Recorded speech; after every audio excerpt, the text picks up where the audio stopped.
G'day everyone, welcome to another Toon Under podcast, the Southern Hemisphere's biggest and best podcast. All things Newcastle United. Tonight we're going to launch a new series for the podcast. We've called it the United Series, where we catch up with Newcastle fans all around the world and talk about their journey and how they come to support this great club. So our very first guest, episode 1, he spent 3 years as a backup keeper at Western United to Philip Curto and Jamie Young. Now he's signed a new contract with the box office Jets, and he's their number one now, firmly established himself as the main man for the Jets. It's Ryan Scott. Ryan, how you going? Going well, thanks. Thanks for having me on, guys. No worries. And fresh off a man-of-the-match performance against Melbourne City on the weekend as well. So I'm joined by Jimmy as well. Jimmy, how are you, mate? Sorry. I'm good, mate. I'm very excited to talk to Ryan. As you said, he's fresh off a man-of-the-match performance against our bitter rivals, me and Keegan's bitter rivals. So, we're quite happy about that and looking forward to chatting all things Toon. Yeah, so how this has all come about is we found out pretty much post-game Saturday that you're a huge Newcastle fan, and we thought what better way to sort of chat to someone than who loves the club and stuff like that. So you're born in Victoria, moved into Coffs Harbour when you're a young fella and sort of grew up playing there. How does someone who's a young 8-year-old kid come to support Newcastle United while you're living in Coffs Harbour? Yeah, funny one. My dad is born in Newcastle, so he's a Geordie. He moved over when he was 12.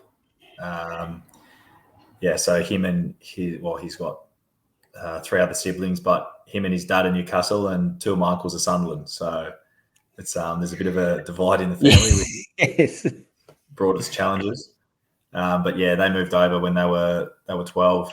I guess my nana and granddad just thought it'd be a better life out here for them. They moved over, and me and my brother obviously followed in, and my sister followed in dad's footsteps. And now I think my brother's had 3 kids, and my sister's had a few kids. So the generation of Toon fans is growing very fast in the family. So what was the take us back to that early childhood? What was the pull like to the red and white side? Was it a strong pull, or were you always kind of anchored? Because there was a time there where we were kind of close. Like it wasn't like one side was a lot more dominant than the other. Yeah, definitely. Well, most of my memories, I guess they're a little bit more recent, but we've always been losing to Sunderland. So, I can't remember not supporting Newcastle. So, obviously didn't have a choice with Dad, feeding it down our throats. But, definitely wouldn't have changed that for the world. Obviously being on a journey with the club, a lot of lows, a few highs along the way. I guess the lows make the highs sweeter when they do come along. Mad Geordies. That's all I can say. So it's obviously much easier to support us at the moment, but certainly been there as long as I can remember. Yeah, paid your dues. That's what people have to understand. We didn't just jump on in the last couple of years. We've had a lot of shit for the last 15, 16 years, and especially you. Like by the time you kind of got to that age where you sort of understood more and how the whole thing works, it's just been shit for you. So I'm glad you're in that sort of late 20s age bracket where you've suffered all the shit as well, and now you're at the other side, which is great. Dimmy, have you got anything?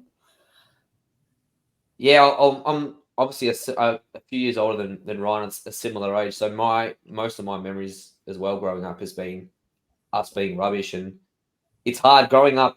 Obviously, I'm different to Ryan. I don't have any Geordie connections in my family, like we've spoken about before. It was literally just me falling in love with Alan Shearer and just seeing who he played for, and that was the only reason why I followed Newcastle back in 1998. I started following the club, and it was obviously back then Newcastle were quite decent. We were a top 4, top 6 club, but as the years went on and the ownership changed, it was rough times. And obviously everyone around you here in Melbourne, especially probably around Australia, everyone follows your Manchester Uniteds, your Liverpools, your Arsenals. I mean, some of the new ones follow Man City because they like the glory and the Chelseas. But I was just sitting there following Newcastle and watching my team lose most weeks. It wasn't really fun, but like Ryan said, when you see so much rubbish and you suffer through some bad times, you really savor the good ones. And I mean, even this weekend, a 3-1 down, a 4-3 comeback win. It might not seem like much for most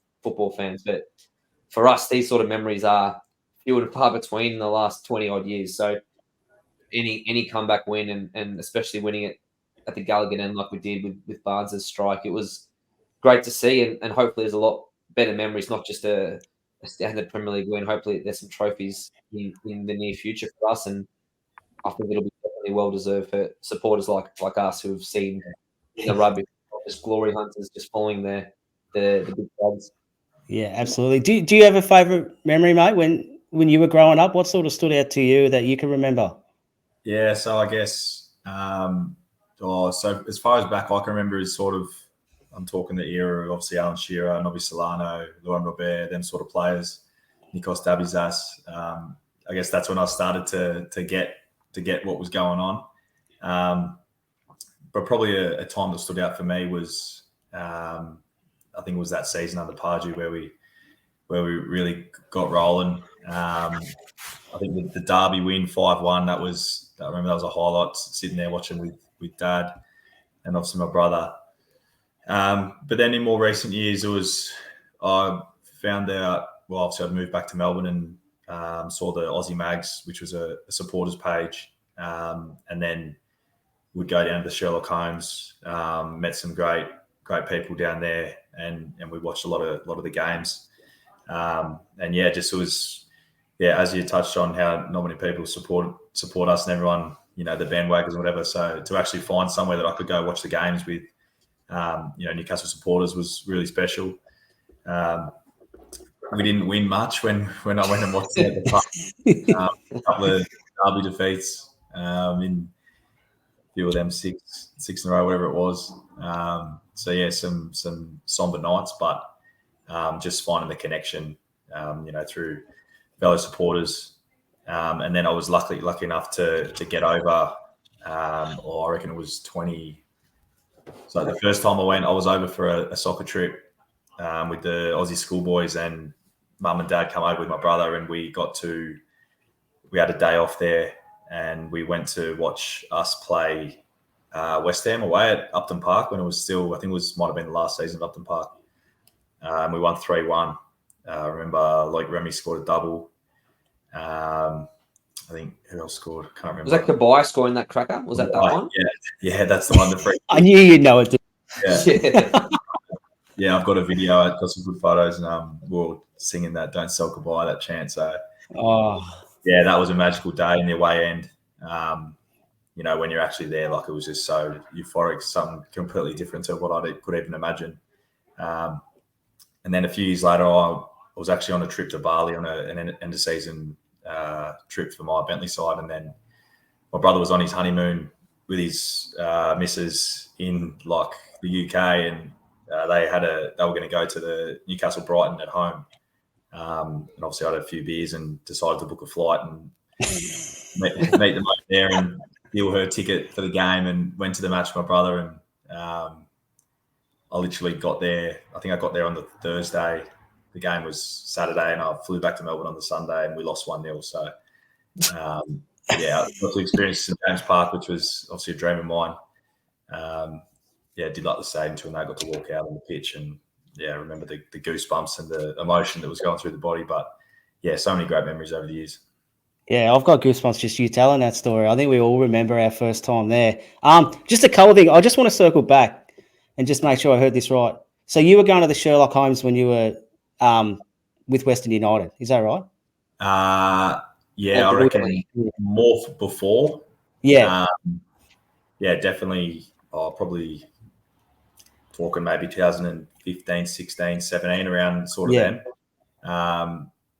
I think I'm not sure if I'd been once I was with Western United. Sort of hard with the my games and travel and recovery and everything like that. Yeah. I probably tend to watch it more at home now. Yeah. Yeah, it's actually funny with your story. So everyone knows this story already, but you don't know it, so it's fun to tell it. At the start of last season, Dimmy was on his honeymoon in Greece with his wife and got tickets for the first game against Forest. So he left his wife in Greece and flew to Newcastle to go to the Forest game and then flew back to Greece on honeymoon.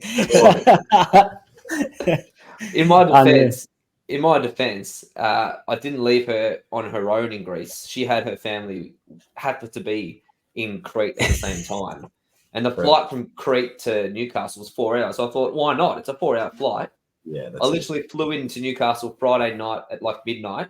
The game was Saturday at 3 p.m. And then I'd flown back to Greece by Sunday, 1 o'clock. So literally less than 48 hours, I was in the house. Yeah, the hit and run. Go on. Hit and run. And we won 2-0. And I remember the game. Cher scored an absolute banger. And yeah, the atmosphere at St. James's Park, I was tearing up as the boys came out. I was just in complete awe of the stadium and the atmosphere. And I was lucky enough to get a seat in the Gallagher Den too. And it was actually quite cheap, which was surprising. But it was, the atmosphere was unreal. And I think with the people around me, they started hearing me sort of comment and talk during the game. And thinking, this guy's not local. Who the hell is this bloke? And then they realised that I wasn't some lonely traveller. I was quite a passionate Newcastle fan, and they got around me, which was good. But hopefully we can get there soon again. That would be lovely. Absolutely. So Ryan, when you were growing up, did you have a favourite player? Was he a goalkeeper, or did you like an outfield player, or you kind of stuck to what you liked? Yeah, well, I actually didn't start goalkeeping until later, so I always played on the field until I was about 16.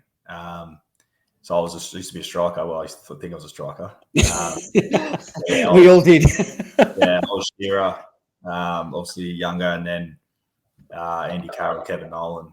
Got a couple of pictures just over there. Kevin Nolan when he scored against Sunderland. I just love them players. Even Joey Barton, just people who fought for the badge, fought for the club. Especially in the tough times that we found ourselves in over the years. But yeah, they were the standouts. Amiobi as well. I could name him forever. Yeah, that's awesome. So what do you think about the current season at the moment? What are your sort of thoughts on that? Look, I think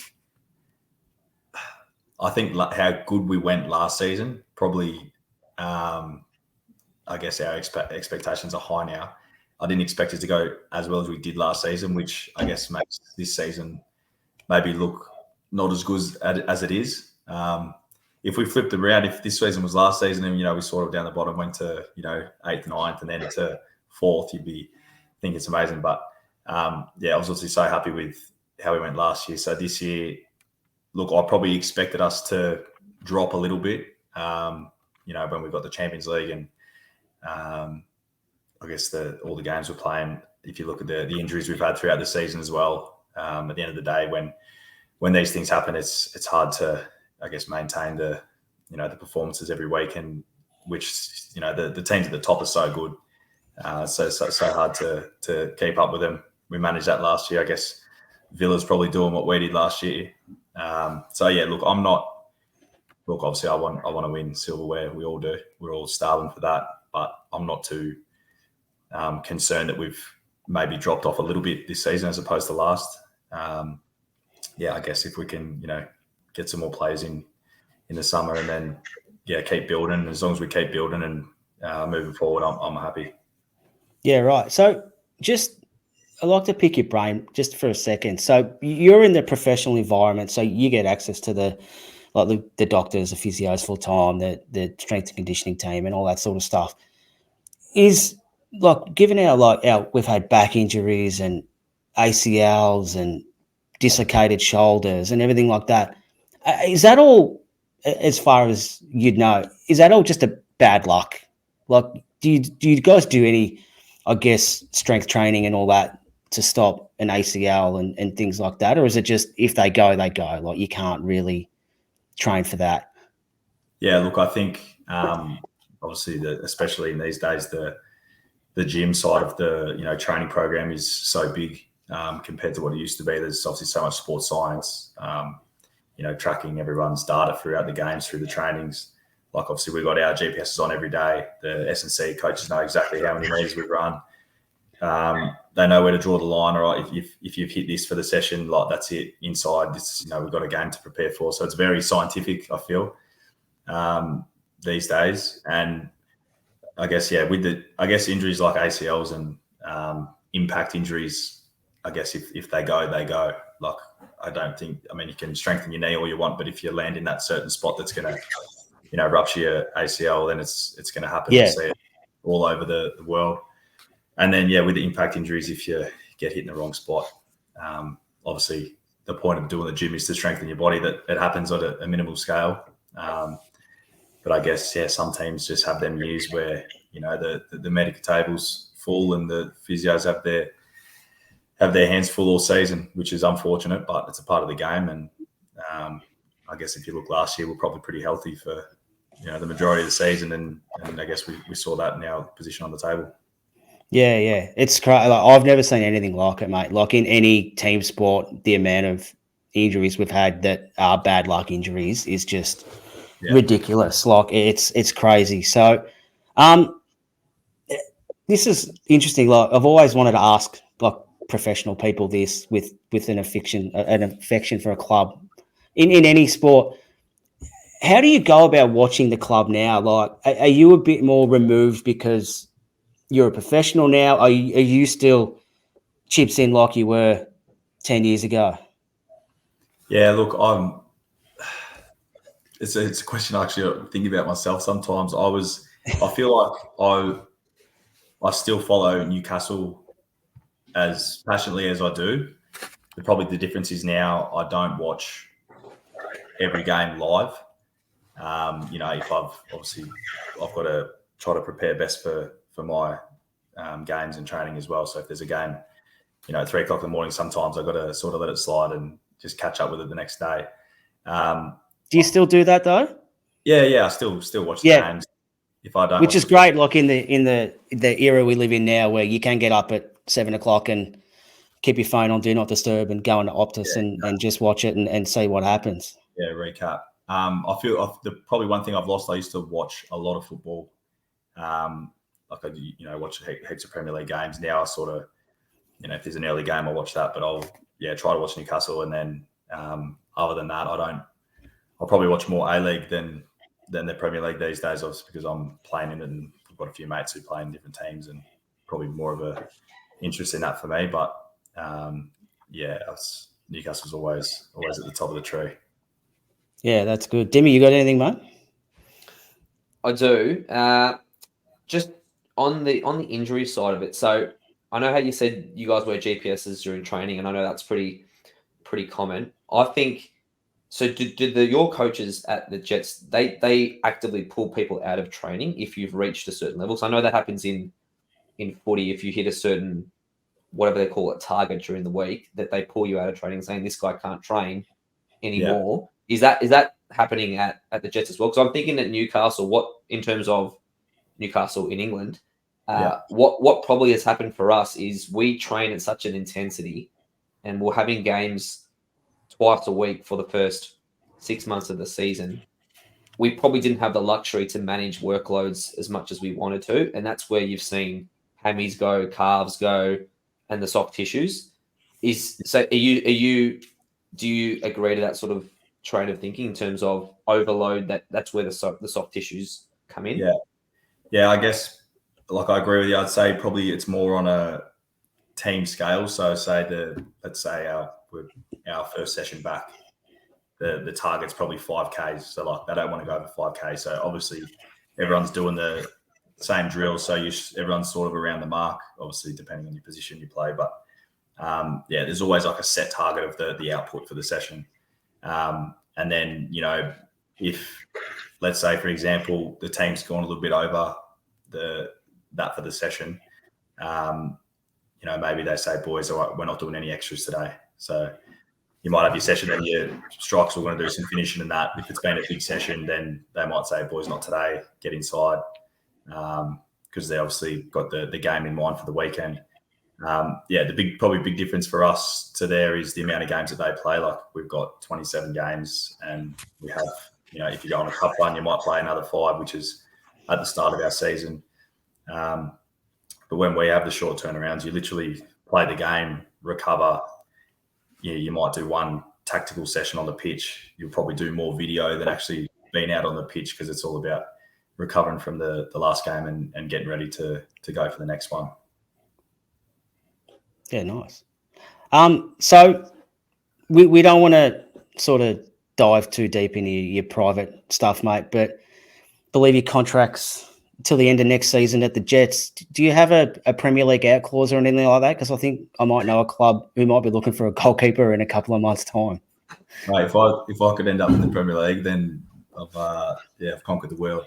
I've got another year at Newcastle here, which I'm really enjoying my time up here.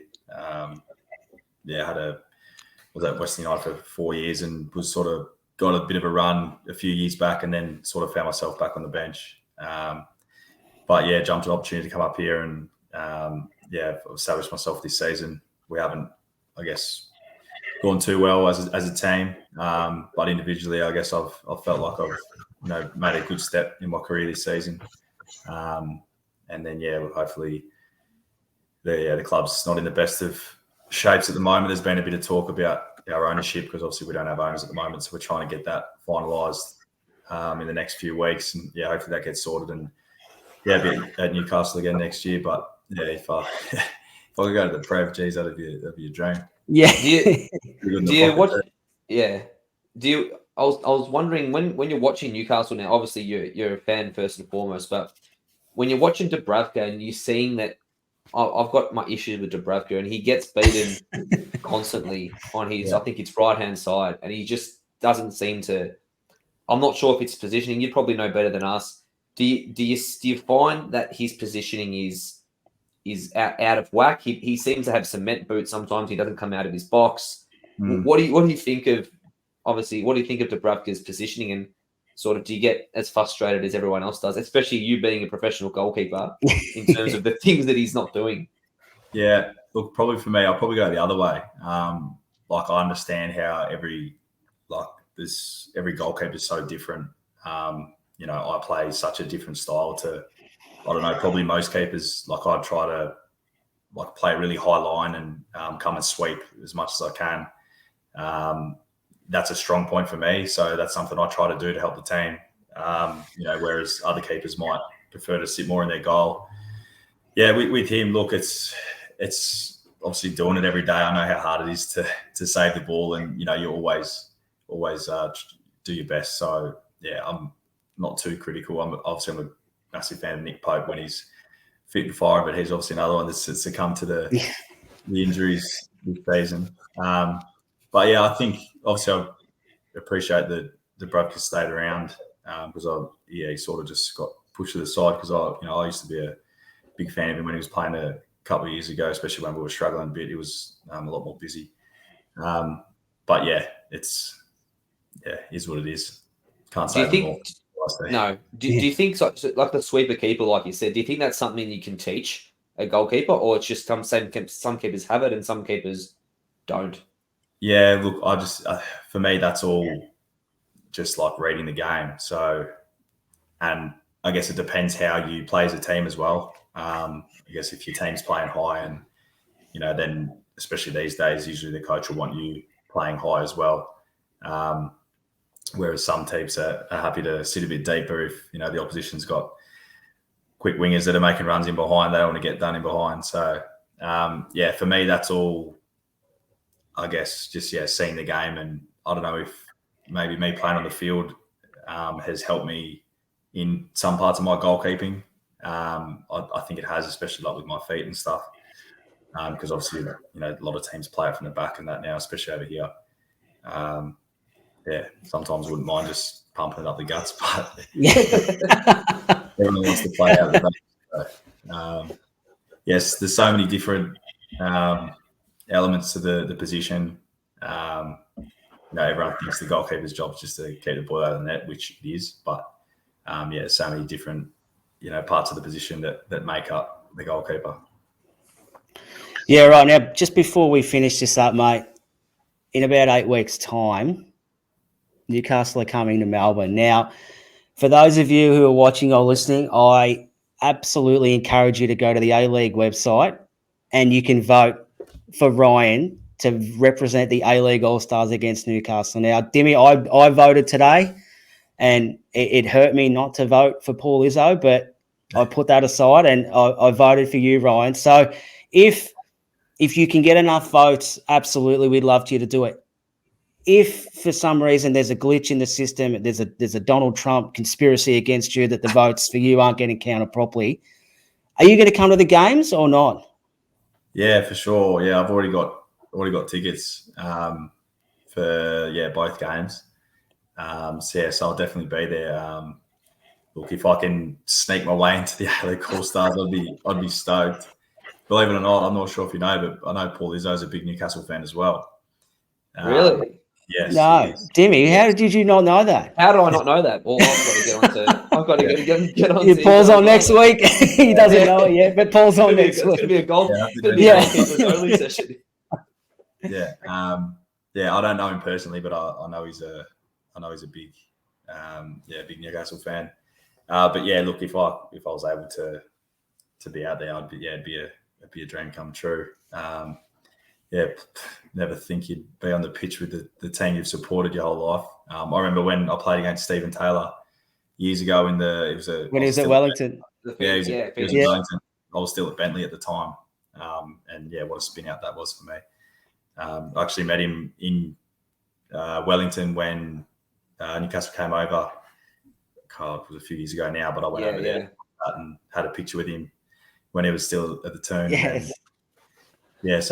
Played against him, and that was surreal. So if I was actually out there playing against Newcastle, it'd be quite magical. But if not, I'll be probably sitting with you blokes singing my heart out. So yeah, well, I think we're all sitting together for the MCG game. We all got tickets together in the active van. So all the podcasts minus, I think, Lee and Jack aren't going, but then Jack's bringing his daughter down for the A-League All-Stars game. So I'm bringing my missus and kids up as well. So we'll be there both games. I've taken Wednesday, Thursday, Friday off work, so I'll probably end up going up there Thursday as well and sniff around and see what I can find. And hopefully they'll do an open training session or something where we can all go along and have a look as well. But, that'll just about do us, mate. I can't thank you enough for jumping on. Good luck this weekend against Sydney. I think if there's one thing we love more than City dropping points, Dimmy, it's Sydney dropping points. So exactly.